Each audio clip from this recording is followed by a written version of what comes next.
All right. Hey, everybody. Steve Lowell here. And today I'm really excited. It's not that often that I get to interview people because, as you know, it's just not something that we do all the time. But every now and then we run into somebody who I just really find really fascinating. And I really appreciate the work that they do. And sometimes I think, I think that I would like to share this person with, all my peeps out there. So today I've got with me Ambreen Ihsanullah, and we like to call her Nur. Nur is how we're going to refer to her. And she's such an amazing lady. And we're going to talk about how to connect with the one in you and let love flow in all your relationships. So Nur, I'm just going to take a second and tell the people a little bit about you. I've got a little bit of a bio here, and I'm just going to let them know who you are, and so that they'll know where all this stuff is coming from. So Nur is a professionally trained therapist, teacher, and spiritual guide with over 30 years of experience working with individuals and couples and groups, anywhere from teenagers to corporate executives in Canada and internationally. So she's got this wide range of skill and expertise and knowledge. And her expertise is really helping people to permanently resolve their life challenges and issues with their intimate partners and with their family. Often at the, these are things that are often at the heart of emotional pain and at the root, and even going generations back into their ancestral lineage. And this is the part that really sort of captivated me the most. Her formal education and training experience and her own soul guidance, which we're going to talk about, reinforce her belief that we humans are actually spiritual beings having an earthly experience. And, I've thought about that experience before, and I'm excited to chat about that. And Nur sees herself as your soul guide, lighting your path on your journey back to your essential self. So after all of that, happy to welcome Nur. Thanks for joining us, Nur. Oh, thank you, Steve. It's wonderful to be here with you.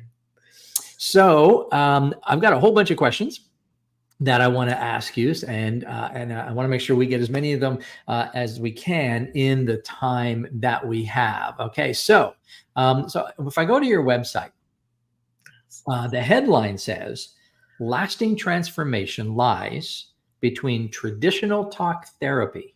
So it lies beyond traditional talk therapy. So what does that actually mean? So, Steve, we've come through a lot of new psychotherapeutic models from the 60s, especially on when therapy became a thing in our society. And talk therapy was actually invented from the father of psychology, Freud, and Carl Jung, as many people know, these household names now. And they were really about analysis. So analyzing the individual to figure out the trouble spots in the psyche and to help them move past. So talk therapy has become the model. It's like basic medicine.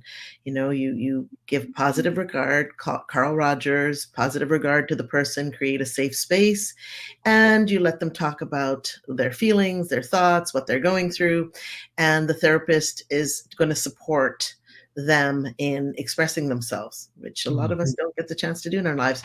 So deep change maybe doesn't happen. Maybe some relief happens.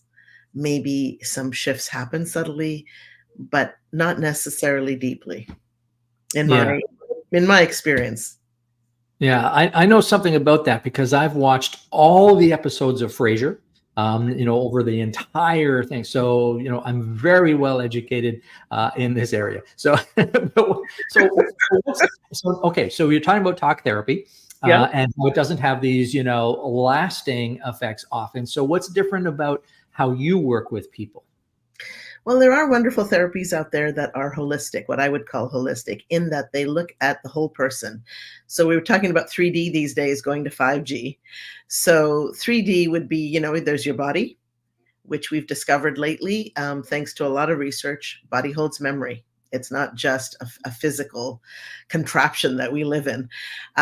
There's the mind, and the mind is comprised of a bunch of things, but, really we can divide it up into thoughts and feelings. And so we tend to focus on that. And in the modern Western world, we tend to focus a lot on the rational mind. And so there are therapies that look at, your beliefs and shifting beliefs and changing beliefs and mindfulness and a lot of these helpful helpful models that are out there for people. But we forget oftentimes that there's a deeper part of us. There is the soul or the metaphysical aspect of our being that, when the body is done and the container dies, that deeper part of us goes to its origins. Call it God, call it the great mystery, as I love to do with universe, infinite, doesn't matter. A rose is a rose is a rose by any other name. And so there is a part of us that's living in this dimension called Earth that is infinite and eternal. And that part doesn't get addressed. And that part actually carries the mission, the purpose for each of us in this life, I believe. So you're getting my belief systems here. And that part, when we tune into it, really becomes a powerful force within us.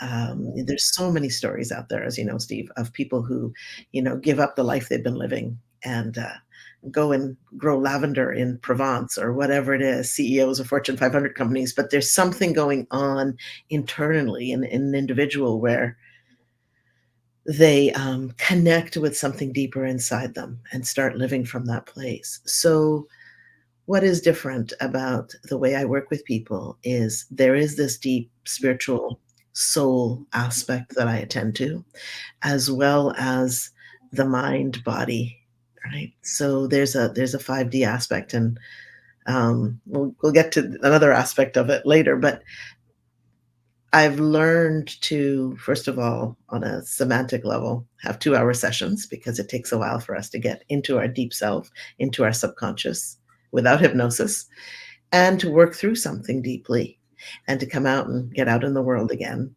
But the transformation happens at a deep level. So. When I hear you talk about the whole metaphysical side of things, it's very fascinating to me because, you remember when The Secret came out and the Yeah, whole law of attraction thing became very mainstream. And one of the principles of the law of attraction that I learned was you don't actually have to believe it in order for it to work. It doesn't care whether you believe it or not. It works. And so when you start talking about the metaphysical realm and how it plays a role in, a permanent transformation, right. my question is, do I have to actually believe? I happen to believe in the metaphysical realm, but what do you do when somebody comes and says, yeah, I don't really believe in that stuff? Yeah. I kind of compare it to, we thought the earth was flat and didn't matter what we believe. It's round. It's what it Mhm. is. We have all these discoveries about the true nature of our reality. And, it's kind of like love. What is it? Do we believe in it? Have we Mhm. had experience of it? Um, we may or may not have, but it exists. And so we're Yeah. swimming, it's a fish swimming in water. You don't have to believe. You don't have to know you're swimming in water. Yeah, and But I think a lot of people, we know that there's something there, right? I think and this was what happened to me over my lifetime is, I would resist things like the metaphysical and then a bunch of things happened in my life where I can no longer resist it. It just doesn't make any sense in my mind now to resist it, but I resisted it, but I always had to admit deep inside to myself that even though I won't outwardly admit, I always could feel something beyond this experience. yeah. And I put up the barrier because I didn't want to go there for I don't know what kind of reasons I didn't want to go there, but I knew there was something there. Do you find this with people who outwardly sort of resist that realm? Do you think they actually kind of inside go, I'm going to say no, but really I kind of feel yes.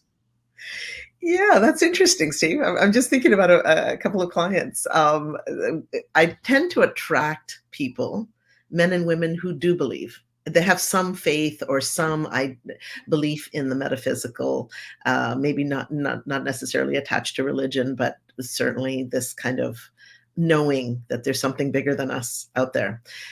And then I'm thinking, you just made me think of a client of mine who was with me for a few years. And a couple of times he said to me, you know what? Even when we started, I don't know if I believe in this stuff. I Mhm. don't know about, God and the universe and all this. But hey, it's working for me, so I'm in. Yeah, exactly, right? It's like, you gotta look at the it's like looking at a spreadsheet in business, right? You look at the bottom line, and either it's working or not, it's not. And this is what happens in our business. Jane gets these crazy ideas of what we're gonna do, and in my mind, I go, "Oh, this is never gonna work. This is silly. This is never gonna work." And then I look at the bottom line and go, "Okay, it doesn't matter if I believe in it. There it is," right? So, Yeah. so I want to go to this now. I want to talk about how you select your clients, because I know that you'll work with anybody from teenagers all the way up to CEOs and children, and everything in between. And we already talked about the fact that they don't necessarily have to believe in what you do for it to be effective. But what do you look for when you are working with somebody? So I'm going to say right at the outset, my bias: kids, children, and teenagers are amazing and wonderful to work with because they know this stuff. It's in them. They haven't grown past it yet. And so the minute that there's an opening, they're like, phew, there's wisdom that just flows. It's beautiful. For me with clients, um, the sad thing is, Steve, most of us are pretty stubborn. Hmm. We need to get to a real pain point before we'll look for some help, and a lot of us um, will even suffer low grade pain forever. Yeah. And yeah, because there are some payoffs. There are some, as we like to call in the business, secondary benefits. You might be suffering, but hey, that suffering gets you the attention you never had in your life before, or whatever, whatever. So I look for people who are ready and committed to themselves, like whether they've hit a pain point, and it's usually the case, or there's something big at stake that will be lost if they don't do the inner work. They're committed, they're self-regulating and responsible in that way, like deep self-care, and people who are ready to, as they say these days, level up. They know that life has more in store, more joy, more peace, more happiness, more of whatever they want to live, and it's time to get going. When I listen to you speak, and this is one of the reasons why I like what you do so much, is because I go back into my life and I can see where all of this became relevant to me in my life. And I want to switch gears a little bit now, and I want to go to the concept of relationships. Okay, so how does because you talk about healing trauma, past wounds, and I know you work with people to help them get through anxiety and depression and these things. A big part of your work. And my question, and I think I know the answer to this, because if I go back into my life, I can see how this would have played out. But how does helping somebody with their past trauma, open wounds, anxiety, depression, how does that now translate to their relationships in your work? Yeah. So, a bit of a long answer here, but basically, whatever we are on the inside, whatever we're experiencing, right, is what we bring to the table, what we bring to any relationship. So, in the modern day, I'd say really since the Second World War, when the whole romance, sexual chemistry thing started, and that's the big reason for being with anybody. In the old days, it was about finding a good Mhm. partner in terms of the pragmatics. Now it's about finding your soulmate and finding the one for you. Well, the one for you is going to be a beautiful mirror of you, exactly as you are in the moment that you attract them. So they're showing you something. The person who's an important partner in your life, you know, is going to show you, is going to touch and trigger your deepest wounds. And that's where I work with couples, and often at the brink of breakup, again, the pain point, and they're coming looking for help. Um, and one or the other is not recognizing that what they're blaming their partner for is Mm, really what they're doing themselves. Okay, so he's whatever, doesn't pay attention, doesn't care about me, doesn't show me love, doesn't give me attention. Well, he might say the same thing about her, mm. or, so I think, Steve, that I've learned that really relationships, especially our intimate relationships, are like the gateway to our own inner self. Yeah, And and yeah, I like that because, and I want to go to this space here where part of the title of your event here today is, connect with the one in you. And when I read that, as when we were setting this up, my mind goes back to my previous world where it was full of all kinds of bad things. And what actually saved me from that was my version of connecting to the one in me. I hadn't used those words, but when I read those words and you sent them to me, it kind of resonated. So two parts to this question. Okay. One of them is, what does that actually mean when somebody connects to the one within themselves? Right. And then the other question is, how do you help them do that? so start backwards here. The process is really like I liken it to unwrapping a gift, right? There's the outer layers. I use lots of metaphors, the Shrek onion layers. But I like the gift because there's some treasure inside. There's layers of tissue paper. There's the outer wrapping. There's the box and maybe multiple boxes. Again, those Russian dolls, one inside the other, Yeah. and then there's the treasure within. So I always work in the moment. So what does that mean? Eckhart Tolle style. My experiences with Bert Hellinger and family constellations. Phenomenological, in the moment. Whatever is showing itself in this moment is the important piece to pay attention to. So you come in from a hard day at work or whatever, and things, you had a trouble with your boss. We're supposed to be doing other things, but that trouble with your boss is just the catalyst and the top layer. And we can go from there, the trajectory, follow the trajectory. And we find that at a deep level, at the root, that trouble and conflict happened somewhere before, in childhood, in the past. And that was the beginning of a pattern that we adopted that seems to replay itself over and over again in our lives in multiple relationships. And so getting to the root of the issue is really about starting in the moment. And this is where real self-love comes in, Steve, for me, is that we don't pay attention to ourselves. We've never been taught. From the time we were little, it was about pleasing mommy and daddy, good girl, good boy, teachers, friends, whoever. And we end up contorting ourselves. And I love that word because I feel like it fits what happened with me. Mm. You contort yourself, you become the people pleaser. I Hmm. can't believe how many male and female people pleasers I work with. Hmm. You know, and we completely get conditioned to look out there for what we need, the love, the belonging, the validation, right? So we're going to keep on that path, but inside we're empty. Mm. And so we start to feel very empty, I should say. And we get to a point where it's like, where's the payoff here? Yeah. You know? Okay. So, again, I go back to my life, and what you were just talking about is, when we're kind of scouring the sensory environment, looking for our own identity out there. And I did that for a great many years. And what I found was that in order for me to start looking inside, it took an enormous amount of fortitude to do that. It's a scary, scary, scary place for many to go in there.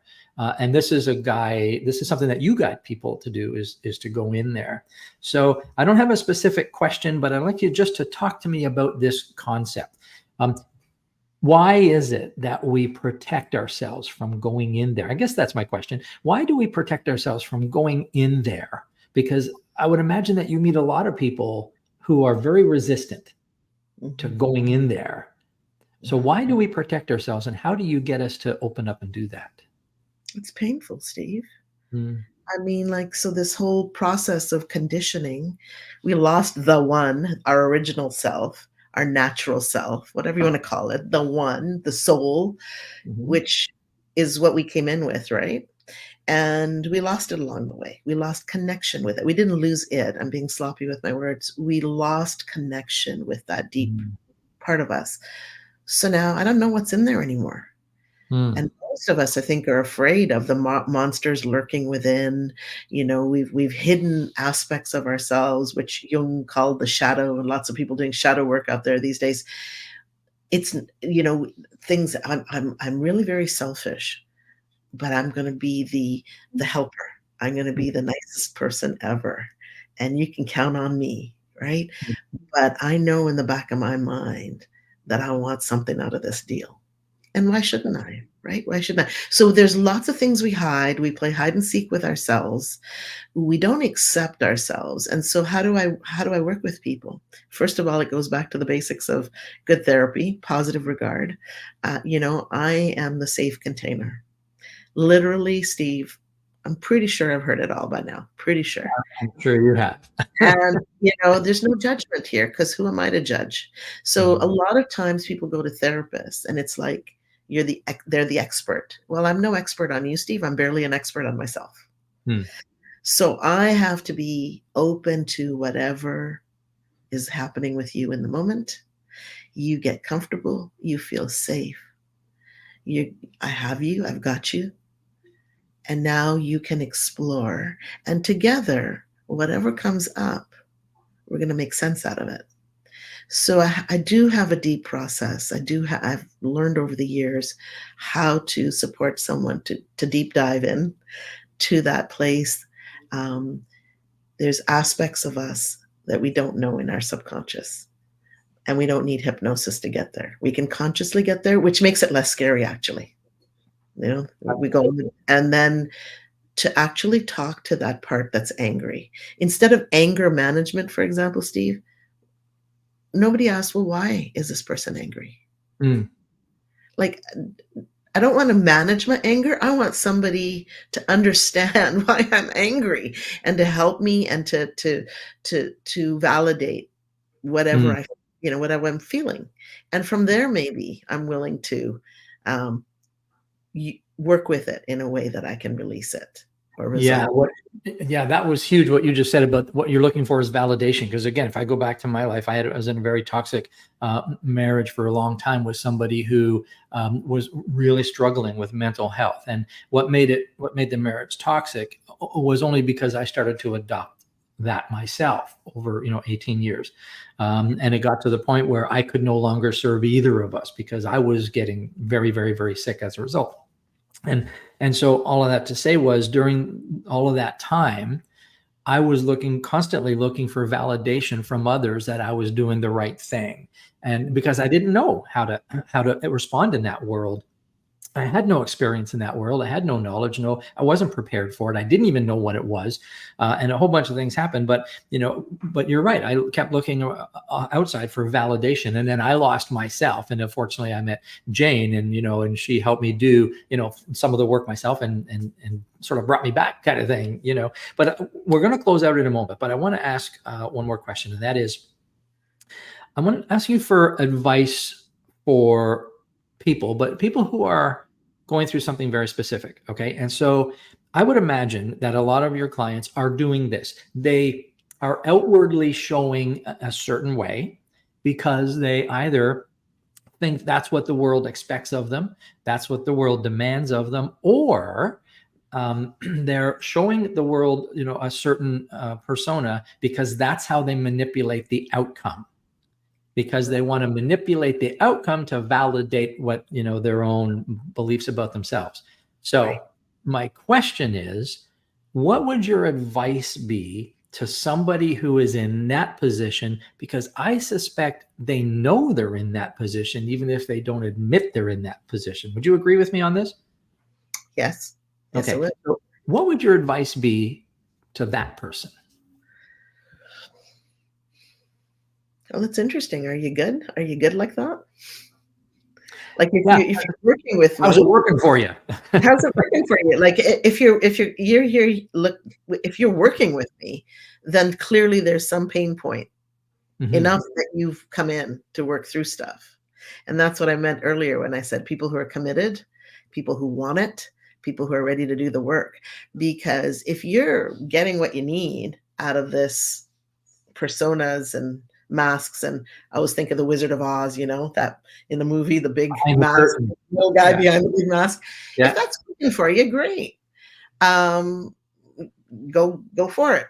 But if that's not working for you, if that's bringing you to some kind of pain within yourself and you're tired of that rat race, well, then I'm the one for you, because we're gonna move through the defenses, because we all have them, and we need to have them. We need to have them in the world. But when we're connected to that one inside of us, and we feel our own strength, we are our own true north. The compass is in here, inside of us. Now we can be very centered and grounded, and I don't need to put on the mask. I can speak my truth without being challenging or argumentative. No, this is where I'm at, and this is Yeah. good. So there's relief in that. Sure. And I think for a lot of people that first step is like you said, it's scary sometimes. I mean, who knows, what we're going to find in there, but there is a decision that needs to be made. If we want to get out of that persona life that is not reflective of who we really are. And I would think that if we want to start getting in touch with others and start building relationships, getting closer to loved ones, we first have to go inward, as you said. So this has been really great. I mean, I could talk to you for hours about this stuff, because I just eat this kind of stuff up. But I've got all of your contact information below the video. Okay. And so people can find you there. So one last word of universal advice that I know I'm tossing this out to you, but what is, one last word of universal advice to people listening? Your strength, all your resources, all your treasures, all that you need in this life are inside you. When you live from that place, you have the joy, the happiness, the peace and the love that we all long for in our lives, right? So it's worth it. It's worth the struggle that it is sometimes to get there. Yeah. Nur, thanks so much for joining us today. As you know, I don't do this very often, but when I do, it's always really valuable. And of course, this is going to live on my channels for forever. So I hope that people will find this and they will listen to you and they will follow the links below these videos and connect with you. So folks, that's a wrap for today. I'm Steve Lowell, my guest, Nur. Thanks for being here, and have a great rest of your day and a great rest of your week. Thank you so much, Steve. It's been a pleasure.